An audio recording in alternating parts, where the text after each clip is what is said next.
Oh, hey there, it's Jason with the Lamentable Report. Hey, I'm really glad you joined us today. If you like us on YouTube channel, go ahead and hit the subscribe, ring the bell. If you have us on Parler, go ahead and echo us out. If you got us on Facebook, go ahead and share us. We're trying to get this thing rolling. I want you guys just to sit down, buckle up. We're going to go ahead and get this thing rolling. Thank you. So the New York Post has a article out today where Joe Biden has hired over 40 lobbyists. Now, I'm kind of half and half on this. There's good, there's pros and cons, obviously, to hiring anybody. One of the big things, though, is that Biden and Obama ran on a ticket just a few years back about how lobbyists were bad, lobbyists are evil, lobbyists are this. They also spent a lot of time on focusing on Trump and how he was going to drain the swamp, if you remember, and that he ended up hiring hundreds of lobbyists through different facets of his administration. The problem of it is that when people come at me, these social warrior justices and all these people, these anti-Trumpers, and they sit there and they tell me, well, Trump hired all kinds of lobbyists. He had like 500 lobbyists. Well, first off, he didn't have 500. He never broke. It's 280, 281. It depends on which source you look at. Short of actually going through every single name and looking it up, which I don't have the time because I actually have a regular job on top of this. He had 280 lobbyists. Well, Biden's already hired 40. Now, if you do the math, and math's simple, that's 15% of what Trump already had. And Biden's not even president yet. He's not even in office. The dude hasn't won. States haven't certified. Electoral College hasn't voted. And he is not the president-elect yet. There is still litigation that is going on to keep him from that. But that's neither here nor there. We're not going to argue the schematics of that right this second. But what we are going to talk about that, let's go ahead and say that he is president-elect. That this guy has already hired 15% of the amount of people that are within the Trump administration. But then I'm going to come back at you. I'm going to come back at you. Well, what did Barack Hussein Obama do?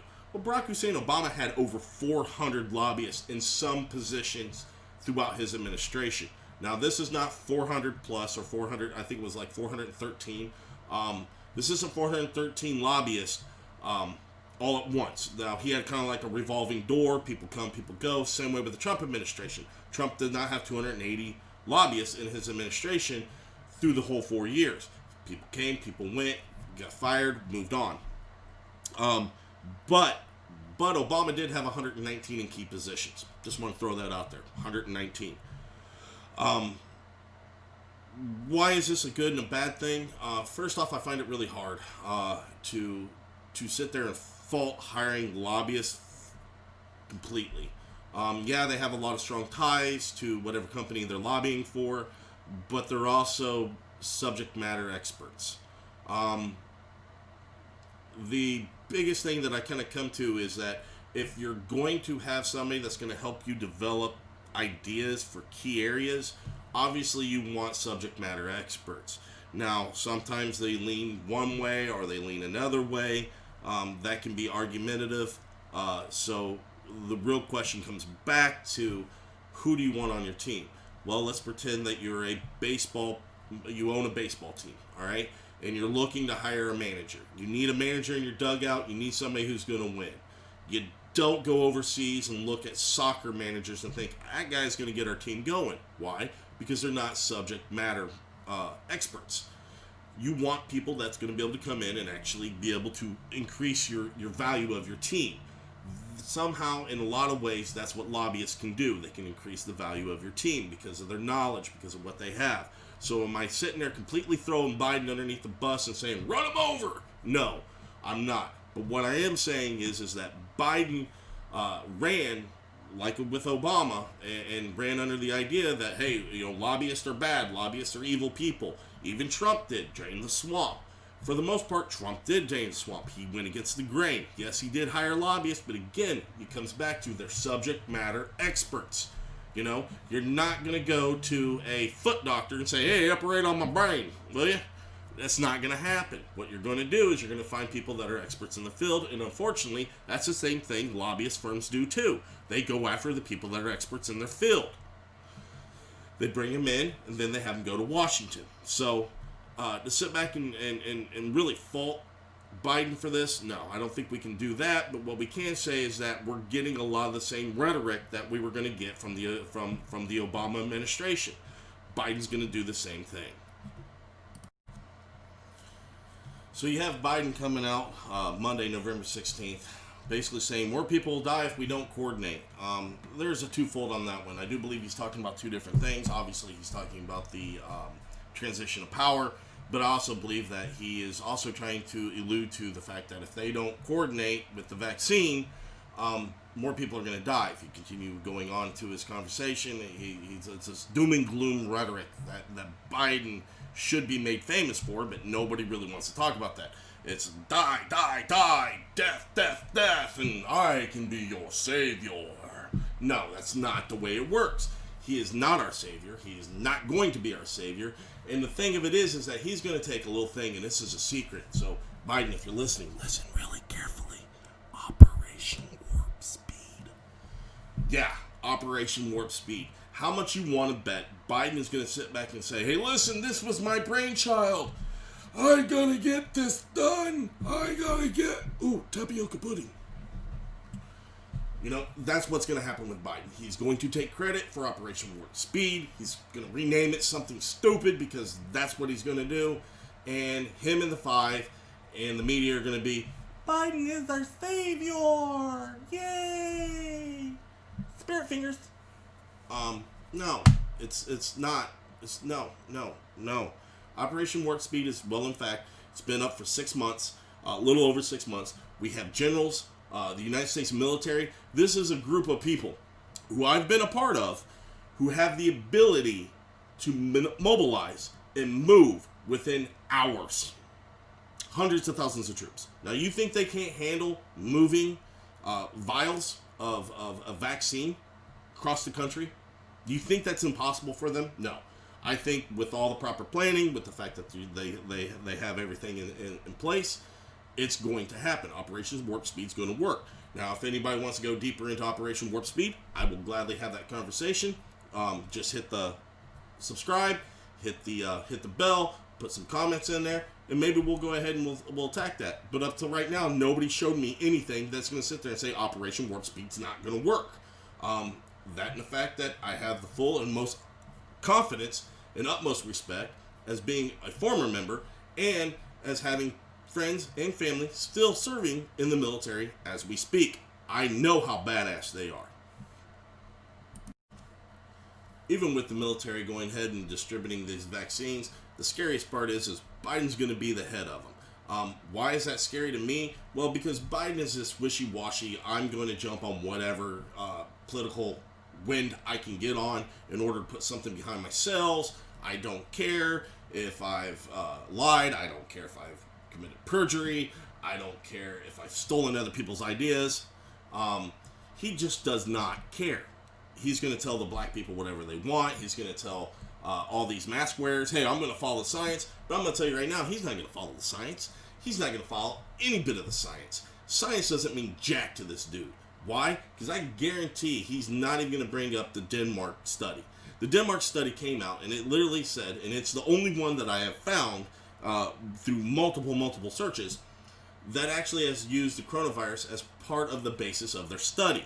What do I mean by that? It's basically showing, and you'll have to go in and look it up, because I'm telling you it's all over the internet, so look up the Denmark study.